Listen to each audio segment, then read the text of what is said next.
You probably heard this quote, "God won't give you anything you can't handle." It sounds comforting, but it's not actually what the Bible says. In fact, it's one of the biggest misquotes in Christianity. Because the truth is, God often allows things we can't handle on our own. If God only gave us things we could handle, why would we need him? Think about Moses. Backed against the Red Sea and Pharaoh's army closing in.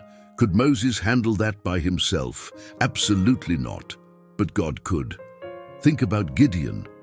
God sent him to fight an army with only 300 men.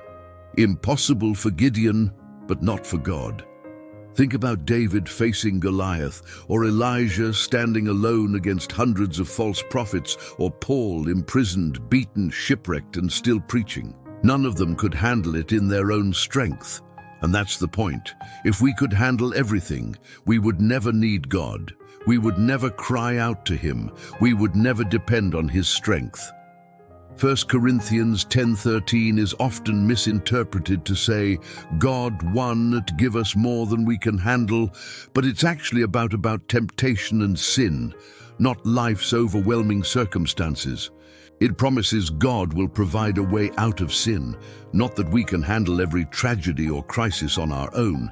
God doesn't expect you to handle it. He invites you to hand it over. This lie does terrible damage.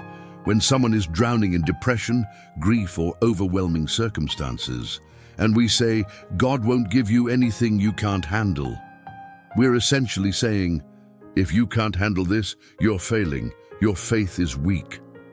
We shame people who are already suffering.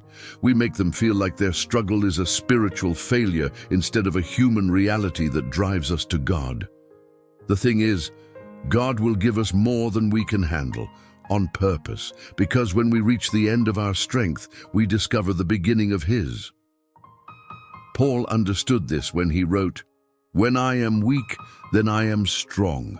God doesn't promise we can handle everything. He promises he'll be with us in everything. He doesn't give us situations we can manage alone. He gives us himself to help us through what we cannot manage. So stop trying to handle everything. Let go. Trust him. Lean in. Cry out like Moses. Trust like David. God's not testing your limits. He's inviting you to rely on his power. You'll come out stronger, deeper in faith, knowing it's his strength that carries you. That's the real freedom. His grace is sufficient for you because his power is made perfect in your weakness, not in your strength. God's got the way out. Let's walk it. God bless you.